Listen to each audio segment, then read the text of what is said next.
In the beginning, one of the first things God did was separate the light from the darkness. Then in Genesis 3, Satan whispers to Eve, perhaps the darkness is light.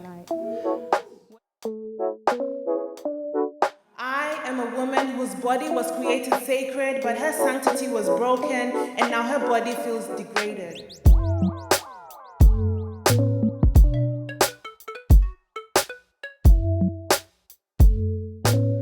Good afternoon, ladies. Thank you, Christine, for that lovely introduction and the honor to share my story today. Thank you, Paula and Steph, for that amazing, powerful sharing of your stories. Stories are so powerful because they help us to shift our lenses, to shift our perspective on life. And today I want to share with you a story about how my lenses have been shifting all throughout my career and continue to do so, right? So as Christine shared, my name is Lynette Kebirungi, and I'm an award-winning aerospace engineer. Thank you. I've been working for Rolls-Royce for the last 6 years, since I graduated from the Imperial College London with an MSc in Advanced Aeronautical Engineering. At this point in my life, I became the first female aerospace engineer at this level of qualification from my country, Uganda, where I was born and raised.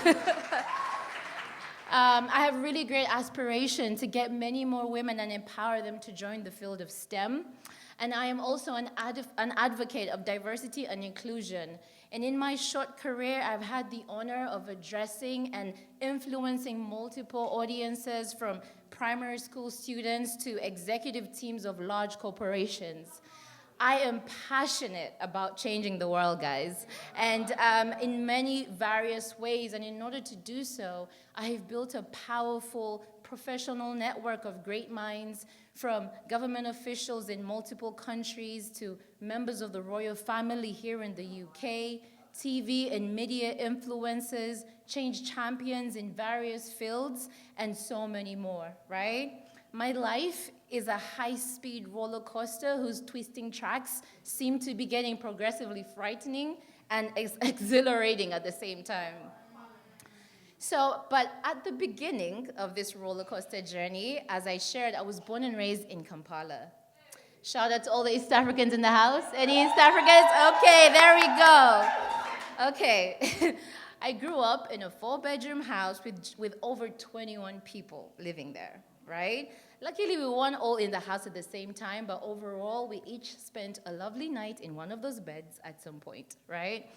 My father was physically and verbally abusive.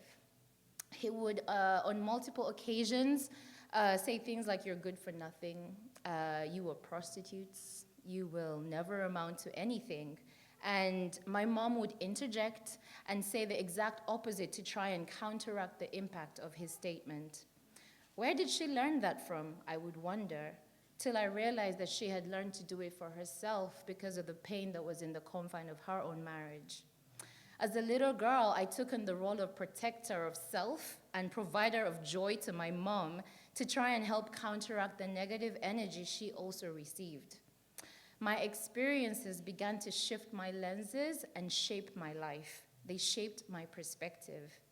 I had severe trust issues and built walls around my heart to help protect me from the abusive environment that I grew up in.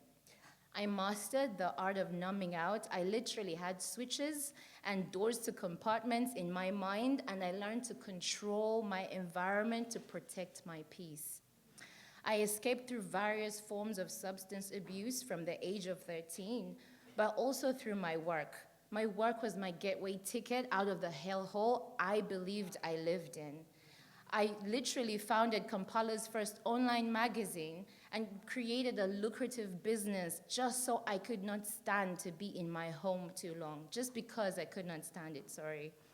I had to find something to get me out of the darkness that longed to consume me and keep my mind busy so it doesn't play the painful memories. I continued to relentlessly pursue my career, and by God's grace, I found myself in a foundation degree in the University of Liverpool in 2011, against so much opposition from naysayers and even family members at the time. Unfortunately, those voices, they shifted my lenses. I developed severe imposter syndrome and had extreme doubt in my abilities. I went to God and prayed a very specific prayer. I said, Lord, if I'm not meant to stay on this path, if I'm meant to stay on this path, let me excel at the end of this year. I graduated at the top of my class with a scholarship to study aerospace engineering at the University of Liverpool, and this exciting moment shifted my lenses again. I think I can do it, I thought to myself. I continued to flip switches, however, and push on in my own strength until my final year when the abusive cycle caught up with me again. And I ended up in a psychologically, emotionally, and sometimes sexually abusive relationship in which I ended up having multiple abortions. I looked down on the woman I had become. I was completely broken, and this too shifted my lenses. It reaffirmed my father's words, I am worthless. I cried out to God in another moment of desperation, and he heard me, and he came to my rescue. I graduated with honors that year, and a year later, he led me to a disciple that helped study the Bible with me. And at this time, God's truth began to shift my lenses. On the 12th of July, 2015, I was baptized into the London church. And I became a true biblical Christian, and the roller coaster took a whole new turn. I went from feelings of low self-worth to believing I too was made for more. After being rejected twice in previous years when I applied, I finally got accepted on a graduate scheme in Rolls-Royce in my first year as a disciple, right? In the church, I was surrounded by mentors, spiritual moms, friends that became family who poured nothing but love and vision into me. It was so foreign to be in such a positive environment. God was progressively shifting my lenses, and he was committed to showing me my worth. As my job was in Birmingham, and I would be far from the family in London, God moved powerfully and sent a whole church to Birmingham, and I had the honor of being part of that 6-people mission team, right?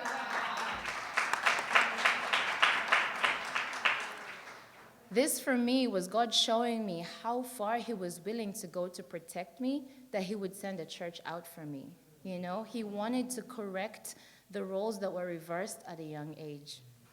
As it was a small team, I led 3 ministries in the initial years and managed the administrative and financial aspects of the church. And all these leadership roles happening at the same time seemed like a lot, but it was God's way of training me and equipping me to build confidence and excel in my career. I have since raised up teams and people to take over the ministries, but the fruits of the development that I got from there, they've spilled into the office and enabled me to get to the levels of influence I have achieved so far in the workplace.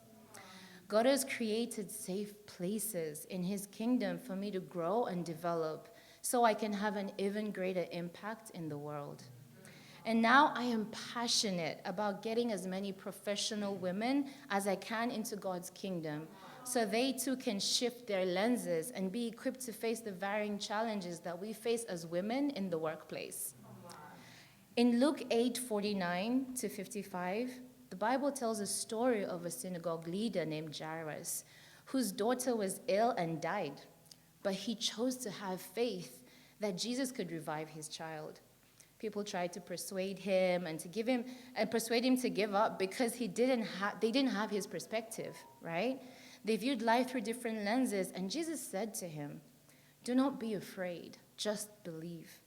Jesus in this moment did for Jairus what my mom did for me as a little girl. And this scripture is a scripture I hold on to when the negative voices I grew so accustomed to growing up, they get louder than my faith and cause me to fear, right? Voices that got louder when I lost my biggest support, my mom, in 2019.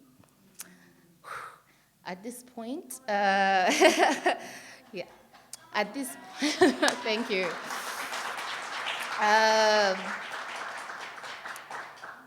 Yeah, at this point, my whole life spiraled, and it became one big battle for my mental health as I wrestled with suicidal thoughts, all the while trying to excel at my work. But this too was another process that God allowed in my life that would help correct my lenses and let me trust Him more to take care of me.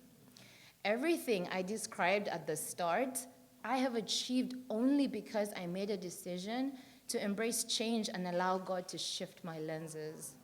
After all, in order for any of us to change the world, we need to start by changing ourselves. Thank you.